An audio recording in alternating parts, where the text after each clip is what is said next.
Hello everyone. आज हम discuss करेंगे जेंडर, स्कूल एंड सोसाइटी का बहुत इंपॉर्टेंट टॉपिक। एक स्टेटमेंट हम डिस्कस करेंगे। स्टेटमेंट बोलता है कि प्रकृति का लिंग से वही रिश्ता है जो संस्कृति का जेंडर से है।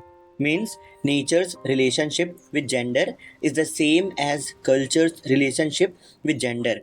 इस टॉपिक को हम डिटेल से एक्सप्लेन करेंगे, डिटेल से बात करेंगे। तो बात करते हैं फर्स्ट इसके इंट्रोडक्शन की। जेंडर का रिलेशन दो इम्पॉर्टेंट कॉन्सेप्ट से होता है। फर्स्ट नेचर से और दूसरा कल्चर से। नेचर का मतलब होता है बॉडी के बायोलॉजिकल फीचर्स, जैसे बात करें क्रोमोसोम के बारे में, हॉर्मोन्स के बारे में एंड बॉडी पार्ट्स के बारे में, ये होता है नेचर। कल्चर का मतलब होता है सोसाइटी के नॉर्म्स, सोसाइटी जो भी नॉर्म्स बनाती है, सोसाइटी के वैल्यू और सोसाइटी के एक्सपेक्टेशन।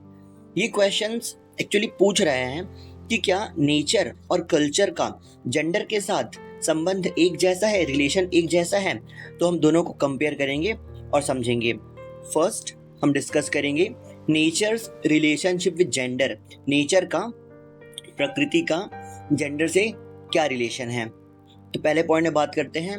नेचर एक्चुअली डिसाइड करता है biological sex, for example male, female या इंटरसेक्स। इसमें आते हैं क्रोमोसोम्स, लाइक फीमेल्स में XX क्रोमोसोम्स होते हैं और मेल में XY क्रोमोसोम्स होते हैं।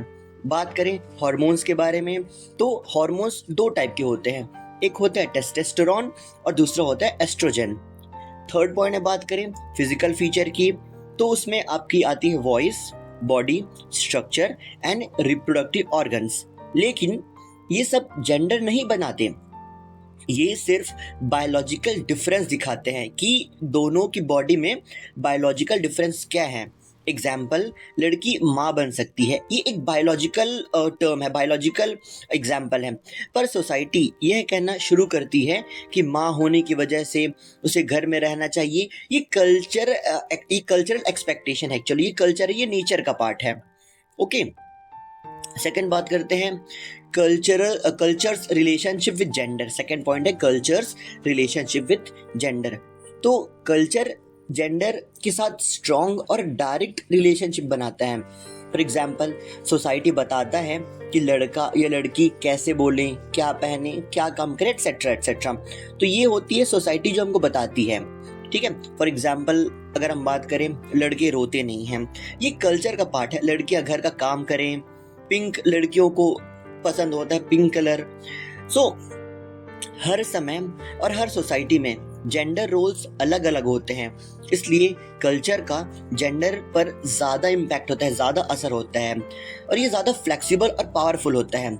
अगर हम कंपेयर करें नेचर और कल्चर का, तो हम एक चार्ट के थ्रू कंपेयर कर सकते हैं। फर्स्ट हम बात करते हैं इनके फीचर्स के बारे में। तो फर्स्ट हम बात करते हैं किस पे बेस्ड होता है, किस पे आधारित होता है। तो नेचर आधारित होता है बायोलॉजिकल पे, जैसे कि क्रोमोसोम्स के बारे में बात करें। कल्चर वहीं बेस्ड होता है, कल्चर डिपेंड करता है सोसाइटी पे, सोसाइटी के नॉर्म, सोसाइटी के बिलीव्स, सोसाइटी क्या रोल देता है दोनों जेंडर को, इस पे डिपेंड करता है। कंट्रोल बात करते हैं, तो नेचर जो कंट्रोल होता है वो फिजिकल सेक्स पे, फिजिकल अपीयरेंस से कंट्रोल होता है। और कल्चर जो कंट्रोल होता है वो होता है जेंडर आइडेंटिटी और एक्सपेक्टेशन, जैसे कि आपकी आइडेंटिटी क्या है सोसाइटी में और सोसाइटी आपसे क्या एक्सपेक्ट करती है। अगर हम बात करें चेंजेबिलिटी के बारे में, तो ये जो नेचर होता है वो मोस्टली फिक्स्ड होता है, किसी का जो नेचर होता है मोस्टली फिक्स्ड होता है। लेकिन कल्चर के बारे में बात करें तो ये changes over time and place होता है, ये चेंज होता रहता है टाइम और प्लेस के हिसाब से। किसी सोसाइटी में लड़के घर का काम करते हैं, किसी सोसाइटी में लड़कियां घर का काम करती हैं, तो ये टाइम के हिसाब से चेंज हो सकता है। एग्जाम्पल बात करें अगर नेचर के बारे में, तो मेल बॉडी, वॉइस, हॉर्मोन्स ही एग्जाम्पल हैं। और अगर कल्चर के बारे में बात करें, तो कल्चर की जो एक्सपेक्टेशन है, जैसे for example girls wear pink, boys play cricket etcetera, ये एग्जाम्पल है। और जेंडर का इफेक्ट क्या होता है, जेंडर का नेचर पे एक इनडायरेक्ट इफेक्ट होता है। लेकिन वहीं बात करें कल्चर पे, तो ये डायरेक्ट जो इफेक्ट होता है बहुत स्ट्रांग होता है। नेक्स्ट पॉइंट में हम बात करें, तो हम बात करते हैं एनालिसिस के बारे में। एक स्टेटमेंट कहता है नेचर का जेंडर के साथ रिलेशन कल्चर के जेंडर के साथ रिलेशन बराबर, एक स्टेटमेंट कहता है। तो रियलिटी में ये स्टेटमेंट गलत है। नेचर सिर्फ बायोलॉजिकल बेस देता है। जेंडर का एक्चुअल मीनिंग बिहेवियर और रोल कल्चर डिफाइन करता है कि आप बिहेव कैसे करेंगे, आपका रोल क्या होगा सोसाइटी में, ये डिफाइन कौन करता है? ये डिफाइन करता है कल्चर। तो जेंडर कोई फिक्स्ड बायोलॉजिकल ट्रुथ नहीं है, ये एक सोशल कंस्ट्रक्ट है, सोशल एट्रीब्यूट है। मतलब अगर सोसाइटी बता रहा है कि आप बीइंग अ बॉय आपको ये करना है, बीइंग अ गर्ल आपको ये करना है, तो ये जो होता है वो नेचर, ये कल्चर का पार्ट होता है, ये नेचर का पार्ट नहीं होता। इन कंक्लूजन हम कह सकते हैं कि जेंडर पर कल्चर का इन्फ्लुएंस ज़्यादा है। जो भी जेंडर होता है उसको कल्चर ज़्यादा इन्फ्लुएंस करता है। नेचर एक स्टार्टिंग पॉइंट देता है।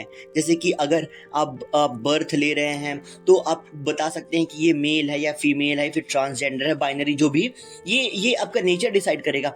लेकिन आप आगे चल के आपका रोल क्या होगा उस सोसाइटी में, ये डिसाइड करता है कल्चर। आपके आसपास का जो कल्चर होता है वो ये डिसाइड करेगा कि आप घर में काम करेंगे या आप बाहर काम करेंगे, आपको बात कैसे करना है, आपको बिहेव कैसे करना है, आपकी रिस्पॉन्सिबिलिटी क्या होगी अपनी फैमिली के टुवर्ड्स, आपकी सोसाइटी के टुवर्ड्स, ये आपका कल्चर डिसाइड करता है। इसलिए ये कहना कि नेचर और कल्चर का जेंडर के साथ संबंध सेम है, यह सही नहीं है। हमें जेंडर को सामाजिक दृष्टि से समझना बहुत ज़रूरी है ताकि हम इक्वलिटी और फेयरनेस को प्रमोट कर सकें। Thank you.